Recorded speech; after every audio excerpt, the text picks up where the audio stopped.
Manusia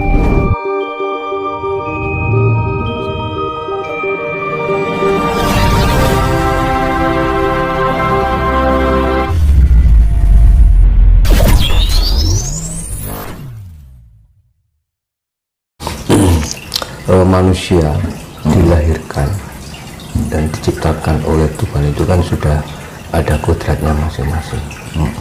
Jadi rezeki, jodoh, pati itu kan semuanya kan ada di tangan Tuhan, rahasia Tuhan. Untuk apa manusia menciptakan Tuhan? Tuhan menciptakan manusia dan hidup di dunia. Terus tujuan hidup sendiri itu untuk apa dan apa arti dari hidup itu sendiri, Mas? Monggo. Nah gitu ya, pertama saya ucapkan terima kasih, selamat pagi, rahayu, Om Swastiastu. Untuk pertanyaan masalah ini babakan urip ya gitu. Oh, gimana? Ya kenapa ya, sebenarnya hidup kita sendiri bukan caranya akeh. Sebenarnya hidup kita tuh sendiri, cuman temannya banyak, ya kan? Misalkan ini, kita hidup satu rumah, ya kan? Punya nasib berbeda-beda, ya kan? Apa enak wong, ayo untuk rezeki bareng-bareng, kan gak mungkin. Enak wong jenenge wong mati kencang nak rono, teman. Iya kan? Pastikan sendiri-sendiri, ya kan? Menungso wina mangudi berbawa sesa ana ing ngastane Gusti, ya kan? Jadi kita juga diberikan hak untuk berusaha. Dan untuk siapa ya? Untuk diri kita sendiri. Jangan dalam arti berserah berpasrah itu dalam arti kita tidak melakukan apa-apa. Kita juga melakukan apa-apa dalam arti apapun yang akan terjadi kita serahkan pada Sang Maha Pencipta, ya kan? Bahwa tujuannya apa hidup ini sebenarnya? Untuk pengabdian. Pengabdian kepada siapa? Ya pada Sang Maha Pencipta. Kan gitu tujuan yang sebenarnya secara hakiki loh, ya kan? Kalau masalah sebenarnya masalah kehidupan itu kan apa ya namanya, dibilang sampingan atau apa ya, jadi patut-patut urip untuk bertahan hidup sebenarnya, kayak kita makan, ya kan, bekerja itu hanya untuk sambenane urip, jadi sampingan dari kehidupan ini biar kita bisa bertahan hidup, kan ngono. Tapi yang terjadi antara murka, hasrat dan keinginan nafsu dunia merajalela. Sekarang yang menjadi faktor utama kehancuran dunia apa? Karsa kan. Seharusnya karsa itu digunakan untuk mencukupi kehidupan kita, biar kita tidak kelaparan, butuh makan, karena kita punya raga, ya kan? Kalau di kehidupan, makanya raga itu sifatnya tidak abadi. Sifatnya yang materi itu kan tidak abadi. Kalau yang non materi sifatnya abadi. Yang non materi nggak usah makan aja nggak lapar, ya kan? Kita butuh energi karena terbentuk dari 4 unsur alam. Jadi ya makanya namanya nasib, jodoh, ya kita berusaha. Dalam arti berserah itu entah apapun yang terjadi, apapun yang keterima banyak ataupun sedikit, ya kita terima. Karena apa? Yang namanya kehidupan itu menghindari sifat sambat, nelongso, ngeresulo. Nah itu loh, ya. Akhirnya apa? Rasa bersyukur kita nggak ada. Yaitu seperti yang saya bilang itu, ujian hidup itu ada 2, cobaan dan godaan, ya. Betul. Kalau dikai cobaan, Rasulullah sambat, akhir ujung-ujungnya nggak bersyukur kan. Dan kalau diberikan godaan, dikai rezeki 50.000 kurang, kei 100.000, dikai turah 100.000 kurang meneh, dikai turah 200.000 kurang meneh. Ya begitulah manusia. Akhirnya apa? Lari dari hakikat pengabdian kita. Kenapa kita dihidupkan di bumi ini, kan gitu loh. Wis dikai mangan kurang. Kalau kita bisa menyadari ketika kita minum air nih, wah rasanya air itu enak sekali. Ini dari mana? Dari alam, ya kan? Kita menghirup udara itu dari alam, ya kan? Kita mandi, kalau mandi itu kita juga harus merasakan airnya ketika berguyur itu mengandung energi. Kalau kita menyadari loh, itu pengaruh. Jangan asal mandi biur gitu. Ketika kita mandi kita rasakan air itu telah mengucuri tubuh kita. Itu akan menambahkan energi. Jadi pikiran kita yang terkonek dengan energi air ini yang mengguyuri tubuh kita, akhirnya bangkitnya energi. Itu bagian dari spirit. Pilih kan tekoro mandi itu. Ya ngombe iki dirasake aku iki ngombe banyu. Nah itu. Nah wong Jawa iki ngono kuwi. Iki patuto sing diuntal apa iki wis digagas kan ngono lho. Iya kan? Nah, kadang-kadang manusia itu kehilangan itu. Mau alam ki arep ngomong ki ngono ki Mas. Kalau kita sudah menyatu dengan alam, kita merasakan apa yang alam rasakan. Hukum timbal balik gitu Mas. Enggak, ketika kita dekat dengan alam, baratnya pahit dan sakitnya alam kita juga ikut merasakan. Alam ingin berbicara apa, kita juga ingin berbicara seperti apa yang harusnya alam bicarakan. Cuman kan alam berbicaranya dengan bahasa kejadian dan kisah kan. Nah cuman kadang-kadang itu ya kok dikei banyu kelingan, dikasih ujian bencana we orang nggak inget kok gitu loh. Kan sepele. Iya kan? Kita minum dengan air, mandi dengan air aja nggak kita sadari, apalagi bencana. Gitu kan. Mas, kita kembali ke tema awal tentang kehidupan. Kadang banyak kita jumpai dalam kehidupan sehari-hari, banyak orang yang berstatement bahwa wis pasrah wae karo sing kuwasa.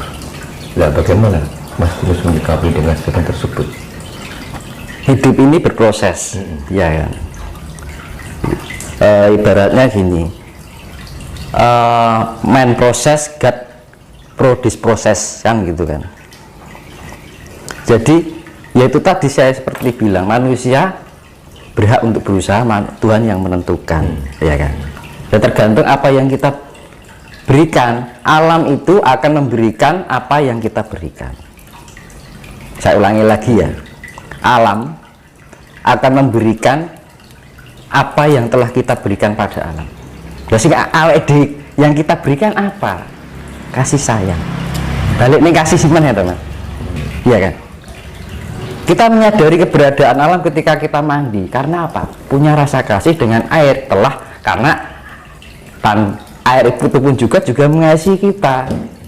Keluar dari perut bumi melalui sumber air, ya kan? Diulangi banyu ado-ado tekan ngisor lemah loh Mas. Gampangane kan ngono. Iya kan? Kita tinggal menancapkan zaman sekarang kita tinggal menancapkan tabung aja sudah keluar air. Tuhan itu agak maha murah kan gitu. Kurang apa kan. Yang diberi itu tidak ingat. Gitu kan. Apa kelingan kita bikin sumur nih. Ya kan? Apakah pernah kita mengagungkan kuasa Tuhan? Begitu luar biasa. Ya kan? Kuwi wae lali kan. Menungso iki dunung lali luput lan apes, ya kan. Kalau enggak luput, kalau enggak ya apes, itu menungso. Makanya fungsinya kita meningkatkan tingkat kesadaran diri kita biar kita mawas diri. Ya kan? Fungsinya mawas diri kan gitu kan. Mawas diri itu ibaratnya itu kita merasakan atau ngrumangsani nek wong Jawa keberadaan alam itu sendiri. Jadi kan manusia sekarang itu inginnya instan, nggak mau berproses kan? Betul, Mas. Karena apa? Berprosesnya hanya dilarikan atau diarahkan pada hal yang sifatnya keduniawian ya. Tapi untuk hal yang sifatnya pada ketuhanan kayaknya itu sesuatu hal yang aneh buat orang sekarang itu untuk mengenal Tuhan. Kan lucu kan, sama aja kan kita sudah melupakan asal usul kita ya kan. Kita berbicara tentang penyatuan dengan alam. Manusia jika mau hidupnya selamat itu harus bisa menyatu dengan alam. Seberapa besar efek bagi manusia jika manusia tersebut melupakan dan bahkan tidak menyatu dengan alam? Itu tadi seperti yang saya bilang dulu ya kan, ibaratnya ini sepeda pancal ontel itu loh, ini ada capnya ya, iya kan. Ketika dia berjalan di lelumpuran kan kotor nih ya kan. Lah cat ini kan juga termasuk bagian dari luar dari rangka sepeda ya kan, tapi kan sudah melekat ya kan. Iya. Dan yang kotoran yang sisa-sisa lelumpuran ini kalau kena air pasti hilang kan? Tapi catnya kan enggak. Betul. Karena apa? Catnya sudah melekat pada rangka sepeda itu tadi. Dan secara analoginya seperti itu ya. Nah pada istilahnya gini, mendekati yang akan terjadi nanti. Jadi ibarat itu bumi itu dimandiin ya gitu. Yang mandiin apa? Ya air samudra. Air samudra kan sifatnya penetralisir, neutron kandungannya ya. Makanya setiap kejadian di akhir zaman selalu diakhiri dengan bencana yang sifatnya air samudra yang mengguyuri permukaan bumi, itu selalu. Dan mana orang yang bisa mendekatkan diri dengan alam ya nggak, istilahnya nggak kena. Ibaratnya cokro panggilingan. Cokro itu adalah roda yang selalu berputar dan berulang-ulang, roda waktu. Panggilingan ya kita yang namanya penggilingan ya kita akan tertindas nantinya. Ibaratnya paridayai gabati teri ya kan, mencari bibit yang sepantasnya untuk dilanjutkan pada kehidupan selanjutnya. Kalau kita tidak bisa pantas untuk pada kehidupan selanjutnya ya sudah, ibaratnya akhir kuburan kalau lemah gitu. Nah sebelum hal itu terjadi, kenapa dengan adanya bencana ini bencana itu berkali-kali bertubi-tubi nggak berhenti-henti? Sebenarnya itu secara nggak langsung alam itu mengingatkan ndang ilingo wiwai jik podo abot mikir kadunyan wedi nek ora iso urip dan gitu. Belum nanti suatu keinginan yang selalu membelenggu keinginan kita, ingin di omah, pengen di mobil, pengen itu, seakan-akan itu hidup itu akan baik-baik aja dengan kehidupan dunianya, tapi alam berkehendak lain ya kan. Makanya hakikat untuk mencintai alam atau bisa menyatukan dengan alam itu, alam akan memberikan apa yang sudah kita berikan. Begitu juga sebaliknya, alam pasti memberi pada kita, tapi kita belum tentu memberi pada alam. Bicara alam nggak pernah, ibaratnya ini bumi mau diinjak-injak ya kan, mau dihina, mau diludahi, masih tetap memberikan yang terbaik buat segala makhluk yang ada di permukaan bumi. Kadang-kadang zaman saiki ya emang kehidupan dunia itu sangat menggiurkan ya, karena serba dienakkan itu tadi, terus lali zaman. Yang namanya orang kalau sudah dienakkan kan lupa kan, biasanya kan seperti itu. Orang kalau sudah enak kan lupa. Iya. Kita itu kurang dienakkan apa di bumi ini? Lah dipikir iso nyandang, iso duwe omah, iso turun ning kasur. Bayangkan leluhur kita dulu, apa nek kasur turunin ning galar. Ya kan? Ibaratnya leluhur kita itu memperjuangkan biar anak cucu kita itu nanti kelak hidup mendapatkan hidup yang layak. Tapi sekarang setelah cucu-cucunya mendapatkan kelayakannya, apa yaudah kelingan karo leluhur? Kan enggak kan? Iya toh. Ini hal-hal sepele yang setiap hari kita lakukan dan kita sadari. Akhirnya apa? Kita kelihatannya karmamu sedikit, lama-lama menjadi gunung. Nah itu yang kita waspadai adalah kesalahan-kesalahan diri kita yang tidak kita sadari, walaupun itu sedikit demi sedikit. Akhirnya apa? Ya wes akan kembali itu akan kesulitan. Padahal ya itu makanya zaman dulu diberikan ajaran Sastro Sindro Hayunira Pangruwating Diyu. Biar apa manusia biar selalu ingat pada alamnya, biar selalu ingat pada Tuhannya untuk kembali pada Tuhannya, biar mengenal asal usulnya. Ya gitu kan. Dianalogikan gampangannya. Kita berangkat hidup itu seperti kita pergi ke pasar, ya kan? Kita berangkat dari rumah, ya kan? Kita ke pasar yang di tempat. Kenapa saya analogikan pasar? Karena pasar itu beraneka ragam. Ada yang baik, ada yang jahat, ada yang merah, ada yang hijau, ada yang macam-macam, ya kan? Di dalam kehidupan pasar itu kita bertransaksi dalam kehidupan yang sifatnya tukar menukar, jual beli, dan kita nggak lama-lama ke pasar akhirnya kembali ke rumah. Analoginya hidup itu seperti itu, ibaratnya seperti itu. Kita dari rumah pergi ke pasar, nggak lama-lama ke pasar pergi ke rumah lagi. Itu pun kalau itu ingat sama rumahnya, nenek kesasar dan gitu.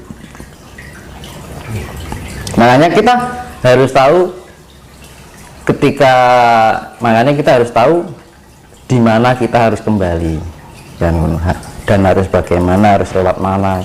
Makanya kan kudu ngerti asal usul. Kalau kita nggak mau, kita berangkat tapi kita tidak mengenal asal usul, kita akan kembali, kita sudah nggak tahu jalan.